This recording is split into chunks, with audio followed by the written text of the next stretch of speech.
Hello friends, ये जो article है आपका वो है राइट टू इन्फॉर्मेशन के ऊपर। आपको पता है राइट टू इन्फॉर्मेशन हमारा फंडामेंटल राइट है और ये हमारे आर्टिकल 19(1)(a) जो है कॉन्स्टिट्यूशन का, उसमें मेंशन भी है। और उसी के मद्देनज़र आपका जो राइट टू इन्फॉर्मेशन एक्ट था 2005 का, वो लाया गया ताकि जो सिटीजन्स हैं उन लोग को इन्फॉर्मेशन उनके पास पहुंच सके, ट्रांसपेरेंसी रहे गवर्नमेंट में। अलग अलग प्रोविज़न है आरटीआई एक्ट के, जैसे कि सेक्शन 2H जो कि बात करता है public authorities means all authorities, जो भी अथॉरिटीज़ होंगे जिनके लिए आरटीआई अप्लाई किया जा सकता है। सेक्शन 4(1) भी बात करता है कि डिस्क्लोज़ करना होगा इन्फॉर्मेशन प्रोएक्टिवली। सेक्शन 6 बात करता है कि प्रोसीजर जो है बहुत सिंपल होना चाहिए। उसी तरह सेक्शन 7 बात करता है कि टाइम लिमिट के बारे में फॉर प्रोवाइडिंग इन्फॉर्मेशन। सेक्शन 8 जो है ताकि बात करता है कि मिनिमम एग्जाम्पशन देने का। सेक्शन 19 जो है 2 टायर मैकेनिज़्म के बारे में बात करता है। तो ये पूरा जो मैकेनिज़्म है ये ताकि और ज़्यादा गवर्नेंस इफेक्टिव हो, मिनिमम गवर्नमेंट और मैक्सिमम गवर्नेंस हो पाए।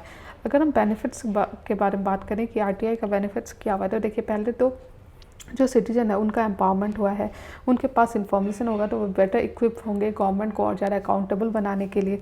दूसरा कि ट्रांसपेरेंसी और अकाउंटेबिलिटी बढ़ा है। गवर्नमेंट की जो पूरी मशीनरी है, चाहे वो लोअर लेवल पे हो या हायर लेवल पे हो, जो सिटीजन के है और करीब आ गया है, क्योंकि सिटीजन के पास इन्फॉर्मेशन होगा, वो जो इन्फॉर्मेशन चाहे वो कलेक्ट कर सकती है। तीसरा है कि करप्शन में रिडक्शन आया, क्योंकि जो भी करप्शन है या जो भी डिसीजन हो रहा है या जो भी डाटा है वो पब्लिक फोरम पे आ रहा है, और इसलिए करप्शन और ज़्यादा डील कम होते जा रहा है और डेमोक्रेसी बढ़ते जा रही है।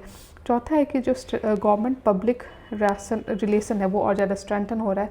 गवर्नमेंट और ज़्यादा क्लोज हो रही है लोगों से और सिटीजन सेंट्रिक पूरा गवर्नेंस हो रहा है, क्योंकि जो लोगों के पास इंफॉर्मेशन है, डाटा है, और वो उसको यूज़ करके गवर्नमेंट से क्वेश्चन कर सकती है। पांचवा है कि जो गवर्नमेंट रिकॉर्ड्स या डाटाबेस है उसको और ज़्यादा इफेक्टिवली मैनेज किया जा रहा है, क्योंकि लोग क्वेश्चन कर रहे हैं, डाटा मांग रहे हैं, तो उसके लिए उसका मैनेजमेंट भी उतना ही ज़्यादा इम्पॉर्टेंट हो जाता है। नेक्स्ट है अवेयरनेस बढ़ रहा है लोगों के बीच में, चाहे वो गवर्नमेंट फंक्शन के ऊपर हो या पार्लियामेंट्री डेमोक्रेसी के ऊपर हो। अगर हम चैलेंजेस के बारे में बात करें कि देखिए राइट टू इन्फॉर्मेशन तो एक बहुत बड़ा माइलस्टोन था हमारे डेमोक्रेसी के लिए, लेकिन चैलेंजेस भी हैं उसमें, जैसे कि जो डाटा है उसको अच्छे से रखा ही नहीं जाता, जो इन्फॉर्मेशन है, जो रिकॉर्ड है, उसको अच्छे से रखा ही नहीं जाता, तो जब ज़रूरत पड़ती है उसे वो मिलता ही नहीं है। तो पुअर रिकॉर्ड कीपिंग प्रैक्टिस है, स्पेशली जिस तरह से हमारी ब्यूरोक्रेसी कॉलोनियल माइंडसेट के साथ बनी हुई है, तो उसमें हमें देखने को मिल रहा है कि ये प्रॉब्लम है। दूसरा है कि इंफ्रास्ट्रक्चर नहीं है और स्टाफ की कमी है। या तो इंफ्रास्ट्रक्चर नहीं होता या फिर स्टाफ के पास ट्रेनिंग नहीं होता, उसे समझ नहीं होता कि कैसे इन्फॉर्मेशन दिया जाए, कलेक्ट किया जाए या रखा जाए। तीसरा है कि अवेयरनेस नहीं है, लोगों को अभी भी उतना नहीं पता कि अच्छा वो किस तरह से आरटीआई को यूज़ कर सकते हैं, कैसे आरटीआई उनके बेनिफिट में हो सकती है। चौथा है कि प्रोएक्टिव डिक्लेरेशन ऑफ इन्फॉर्मेशन। देखिए जब गवर्नमेंट खुद ही इन्फॉर्मेशन डिक्लेयर करे, खुद ही इन्फॉर्मेशन दे लोगों को, तो उसे तो सिटीजन्स को आरटीआई की क्या ज़रूरत पड़ेगी, क्योंकि उसे ऑलरेडी गवर्नमेंट से सारी इन्फॉर्मेशन मिल रही है खुद ब खुद। तो वो प्रोएक्टिव डिक्लेरेशन नहीं देखने को मिल रहा है। पांचवा है कि जो कई बार क्या होता है कि टारगेट करने के लिए या किसी पॉलिटिकल मोटिव के लिए आरटीआई डाल दिया जाता है, जो कि गलत है। ठीक है, जो सही मोटिव से दिया जा रहा हो या पब्लिक वेलफेयर के लिए हो वो तो सही हो, लेकिन फ्राइवलस या मिसलीडिंग आरटीआई डालना गलत है। उसके बाद नेक्स्ट है कि बहुत ज़्यादा पेंडेंसी और डिले। इवन तो टाइम लिमिट सेट किया गया तब भी अभी भी पेंडेंसी और डिले बहुत ज़्यादा है। तो वे फॉरवर्ड में वही है कि हमें ज़रूरत है कि जो इंफॉर्मेशन कमिश्नर है उनका नंबर बढ़ाने की ज़रूरत है, ताकि जो केसेस हैं, जो भी पेंडिंग केसेस है, वो जल्दी से सॉल्व हो जाए।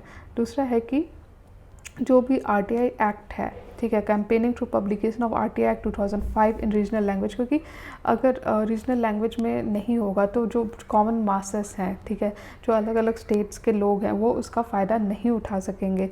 और साथ में ज़रूरत है कि हम स्कूल लेवल से ही अवेयरनेस जनरेट करना शुरू कर दें, ताकि बच्चे को पता हो कि आरटीआई का कैसे यूज़ किया जाए। साथ में जो कई बार क्या होता है, जो आरटीआई एक्टिविस्ट को टारगेट किया जाता है या फिर जो विसल ब्लोअर है उसको प्रोटेक्शन नहीं मिलता।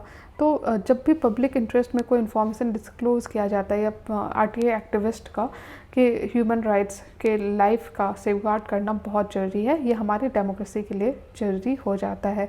चौथा है कि जो इन्फॉर्मेशन है वो गवर्नमेंट को खुद से डिक्लेयर करना चाहिए, ना कि आरटीआई के थ्रू जो हर सिटीजन है वो आरटीआई करे फिर इन्फॉर्मेशन आए, ये गलत है। गवर्नमेंट को खुद से प्रोएक्टिवली डिक्लेयर करना चाहिए। लास्टली हमें जो भी आपके ऑफिसर्स हैं जो इनसे डील करते हैं उनको ट्रेन करने की ज़रूरत हो, ताकि वो एक्सपर्ट बने इन हैंडलिंग आरटीआई और प्रॉब्लम ना हो कॉमन मासेस के लिए। तो इस तरह से हमने पूरा आरटीआई का जो टॉपिक है उसे समझ लिया। आई होप आपको वीडियो अच्छा लग रहा है। अगर अच्छा लग रहा है तो प्लीज़ लाइक कीजिए और मेरे चैनल को सब्सक्राइब कीजिए। Thank you.